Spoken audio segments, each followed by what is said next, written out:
키워드를 살펴보는 빅뉴스 시간입니다. 오늘은 사회부 강영호 기자와 함께하겠습니다. 어서 오십시오. 첫 번째 키워드 뭡니까? 네, 첫 번째 키워드는 2억짜리 가방입니다. 그런 가방도 있습니까?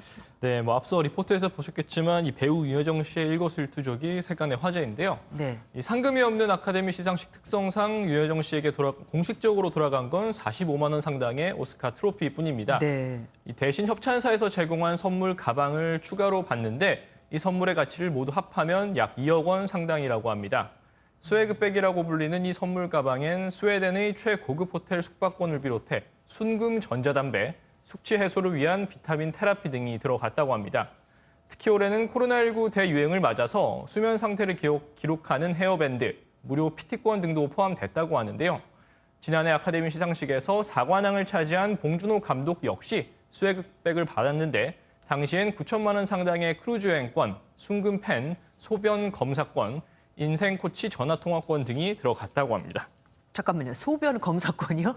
네, 일종의 건강검진권이라고 생각하시면 될 것 같습니다. 네. 그리고 인생 코치 통화권 같은 경우에는 올해는 들어갔는지 확인이 되지 않고 있는데 이 관록 있는 대배우인 윤여정 씨가 어떤 분에게 코치를 받을지도 세간의 관심을 많이 모을 것 같습니다. 윤여정 씨가 누군가에게 코치를 해줘야 될 것 같은데 말이죠. 다음 키워드 뭡니까? 네, 두 번째 키워드는 휴먼 여정체입니다. 이것도 윤여정 씨 얘기 아닙니까? 네, 컴퓨터로 문서 작업하실 때 휴먼 명조체, 휴먼 고딕체 이런 네네. 거 많이 보셨을 텐데요. 윤여정 씨만의 독특한 화법이 주목받으며 이른바 휴먼 여정체가 2030 세대에서 화제가 되고 있습니다. 아카데미 시상식에서도 윤여정 씨의 다소 직설적이면서 위트 있는 화법이 화제가 됐었잖아요. 윤여정 씨는 일찍이 예능에 출연해서도 친근하면서도 당당한 화법을 많이 선보였습니다. 네. 후배 연예인들과 대화할 때 어우 얘 정말 이런 친근한 말투로 다가서며 자연스럽게 어울리곤 했는데요. 또한 나이가 들었음을 부끄러워하지 않고 당당한 태도를 견지하면서도 또한 자신의 생각을 강요하지 않는 꼰대스럽지 않은 태도가 2030 세대의 열광을 불러오고 있습니다.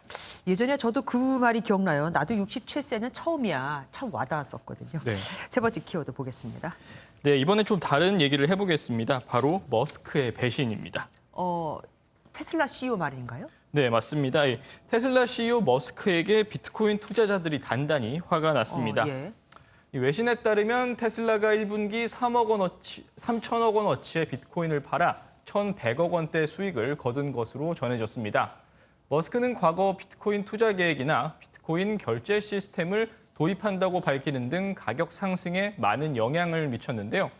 테슬라 측이 1분기 고점에 비트코인을 재빨리 팔아 수익을 거뒀다는 소식에 투자자들은 이 머스크를 카이사르를 배신한 브루투스에 빗대기도 했습니다. 그럴 만하네요.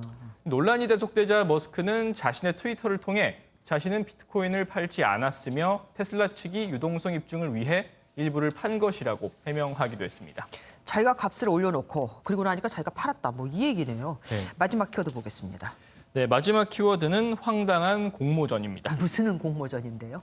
네, 이 논산시청이 지난달 17일부터 약 3주간 논산 탑정호에 건설한 출렁다리의 명칭 공모를 받고 1등엔 200만 원 상금을 걸었는데요.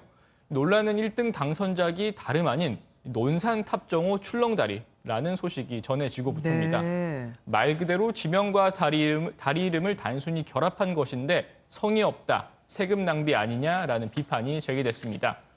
논산시청은 1등 당선작과 동일한 이름이 다수였고 문화예술계 인사, 대학 교수 등 9명을 외부 전문가로 섭외해 선정한 것이라고 해명했지만 논란은 한동안 계속될 것으로 보입니다. 일리가 아주 없는 건 아닌데 어쨌든 듣고 나니까 굉장히 허무한 이름이기는 합니다. 네. 지금까지 사회부 강영호 기자와 함께했습니다.